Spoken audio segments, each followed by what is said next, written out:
So welcome to the first episode of... What's that mean? Yes, it's corny.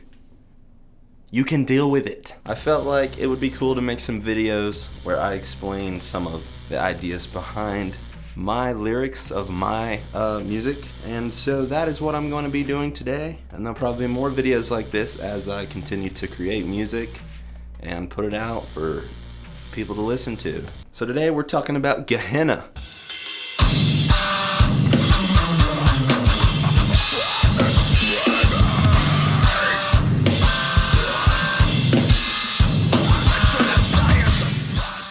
Gehenna is a song that's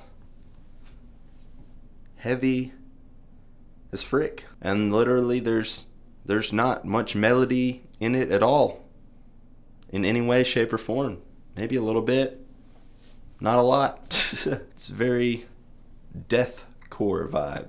That was a lot of what I was listening to when I wrote it. I was listening to like Humanity's Last Breath, which is probably really set the bar with how heavy you can make a song, until I found another band called Cabal, which I only like some of their songs, but the songs that I do like are, again, setting the bar to how heavy I think something can get, how distorted something can get, and also the way the vocals are in that band. Whoever the vocalist is like a boss. His screams are just so like sludgy. It sounds like he has freaking chocolate syrup in his throat, like he just downed some Hershey syrup and then started screaming into a microphone. And that's sort of the sound I was going for with this. Now let's get into the lyrics a little bit. These lyrics are pretty disturbing. I mean, they kind of are. But they're not literal in any way, shape, or form. The vibe that I was going for was just kind of horror-ish, very kind of creepy sounding, and lyrically I kind of wanted to keep that vibe as well. So let's get into these lyrics. The putrid state of consciousness, the writhing pain of lacking all innocence, and mangled piles of human limbs, a metaphor for your intentions.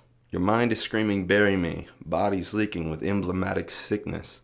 You've lost all your autonomy. Do you see the crows picking at the flesh in your head? Makes me sound like I have some serious issues, but the reality is this is a lot of imagery that I'm using to describe really what it feels like to kind of just feel like you're a bad person. And I think a lot of people feel this way sometimes. They may do something that's bad, but inherently they know it was wrong, and they know that it's not who they are, and yet they still did it. And they get involved in this just like shameful existence almost. And I think, unfortunately, especially in a place like the church, for example, a lot of Christians believe that we are completely deprived of love, and that depravity is like our very nature. And I used to believe that. I don't know if I believe it so much anymore. What I do believe is that we're created perfectly in the image of God, and all these outside influences kind of turn us into these people who don't understand their true intentions behind doing things. Hand me your sword, he says. You've denied your entire existence. Hand me your sword, he says. I will fight your war. This is, in the lyric video, you may not see it, but if you go to my Bandcamp page, you can see the lyrics laid out, and these are in quotations, because I feel like this is something that Christ is telling us. Maybe you're not a Christian, that's okay. But for me, I think, God is trying to tell me, listen, there's no way that you're going to get to your true self doing all this other bullcrap. Like, you can only do it through me. And that doesn't mean going to church every Sunday. No. It means sitting down in prayer and meditation and really connecting with like this source energy that comes from God, and using it to kind of cleanse ourselves of all this bullshit that the world kind of throws at us. So I feel like God is telling me, hand me your sword, and I'll fight your war for you, And then, of course, this line that's kind of buried beneath all the guitars and stuff, but you smell the blood and you feel the bones under your feet. You feel the release, killing yourself over and over again. Now, what I mean by that is that a lot of us are really just kind of ashamed of ourselves for some reason or another. Maybe we've hurt someone in the past. Maybe there's something that we're doing right now that we know is wrong, but yet for some reason we keep doing it. You know what I mean? And instead of self-deprecating, we need to realize that that's not who we are, And I think a lot of people who have felt these kind of things and kind of blame themselves for anything and everything that go wrong, they resort to drugs or alcohol or whatever, and a lot of people might even self-harm. I haven't been in that dark of a place, but trust me, I've been in some dark places, and for people that do struggle with self-harm, I just want to tell you that there's hope out there, and that hurting yourself is not going to solve the issue, and I would encourage you to really find someone that you can communicate your thoughts with, and maybe you can do that on this channel. I would love for that to happen, for people to connect and for this to be a community that we can build and get together and think about these kind of things, So yeah, and that brings me to the next line, which is very kind of metaphorical. There's no satisfaction in the slaughter of your own army. So if you think about all these things that are a part of you, that are the good parts of you, there's no real satisfaction in destroying those things and thinking that the bad parts of you is what defines you. Reflections of your eyes tinted black and red, as your spirit says that there's no satisfaction in the slaughter of your own army.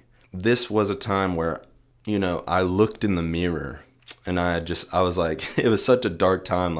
I was doing chemotherapy at the time, and, it was a time where I was just doubting my life, how much time I had. I had just dark circles under my eyes because of the chemotherapy making me so exhausted, and I had cried so long, my eyes had just become bloodshot. Man, this is depressing, dude. A part of me was saying, you cannot beat yourself up over things that you cannot control. All you can do is just push forward and find meaning in your life. And I hope that's what I'm trying to do right now with this channel and with my music and all that kind of stuff. And I just encourage anybody watching this video to go and do the same, find your calling. And yeah, your image battered and bruised, your blood resembles black tar. Your monsters perched on the ceiling where their cadence calls. Again, I was going for that kind of horror vibe and this imagery that is kind of creepy. I'd put a quote from Friedrich Nietzsche talking about what people think that is wrong doesn't shame them. When they believe that what they're thinking is a part of them, then they're ashamed of it. There's other quotes from Nietzsche talking about how shame is the monster that hides behind all of us and just kind of is this puppet that kind of moves us around, and it's something that we need to eliminate from our thought process, I think. Now, Jordan Peterson, of course, talks about shame as a good thing, and I think a lot of times our language gets blurred along those lines, because I feel like really what Jordan Peterson is talking about when he talks about shame is that initial conviction where something is wrong and that pushes you to take action. I think that is what Jordan Peterson is talking about. I think the shame that I am talking about and what Nietzsche is talking about is a shame that keeps you down and it keeps you stuck. It keeps you from doing anything. It makes you believe that your life is nothing and that you are nothing but a screw up and a failure.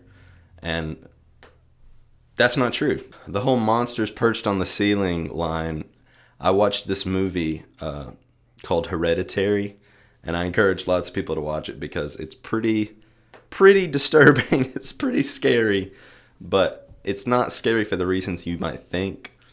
The ending of the movie is very abstract and, very classical, disturbing horrorness, but leading up to it, the empathy you feel for these characters is more chilling than anything that happens near the end of the movie. But as you can no doubt surmise there are people crawling on the ceiling at the end of that movie. And so I just, as a little ode to whoever made that movie, I put this line in here. You want to know the truth about existence, pain will resonate the tone. It awakens the succubus inside us all. So that line, for me, rings true because I think a lot of times that shame and that doubt in myself has led me to do some really stupid things, pornography or just like random hookups online. It's all worthless, and it usually leaves me feeling worse than I did beforehand. But, I believe that I have an addiction to pornography, and it's something that I'm working on right now, and I have been working on for a long time. And I think lots of people who feel this type of shame, they fall into these traps of their mind where it's like your mind is kind of telling you, go ahead, do it, it'll feel good in the moment. And then afterward, you feel even worse. And for me, as a Christian who's been raised in the church, it gets to the next line, which is, you will taste blood and you will gag on the laws of existence. As a Christian who's grown up in the church, a lot of the shame that I have felt has come from a lot of the beliefs that have been sort of ingrained in my memory since I was a kid, And those things aren't true because, we're not bound by the law anymore. The law serves as like this guideline for how we should live our lives. But Jesus completes the law. Jesus goes, look, the law is good, but I make you complete. You trying to, sin and not sin, that's not what it's about. It's about a relationship with me.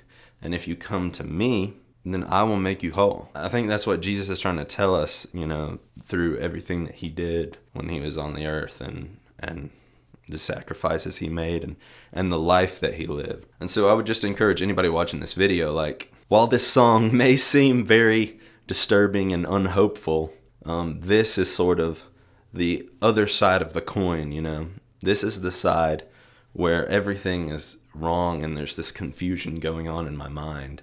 And I think a lot of other people's mind.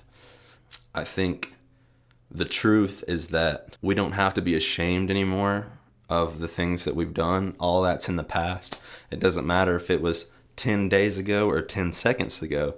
Whatever it is that you did, you don't have to be ashamed of it. Be convicted and say, look, I'm going to change my life. And take steps to really do that. And I mean drastic steps, find community, do anything you can. Because at the end of the day, you're the one letting shame control you. What you should really do is look at it like it's a teacher.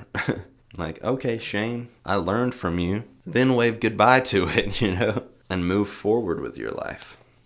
And I think that is the message that I want people to hear from this song. Although it might not be, very blatant that's what I'm trying to get across. But, there you go. So yeah, I hope you guys liked this video, giving you some insight to my music, things that I'm passionate about and want to push with a lot of the lyrics that I'm writing and things like that. I might do more videos talking about how I mixed and wrote and played the music that you're hearing. And if you want to see stuff like that, just let me know in the comments. So yeah, other than that, peace out, you truther muckers.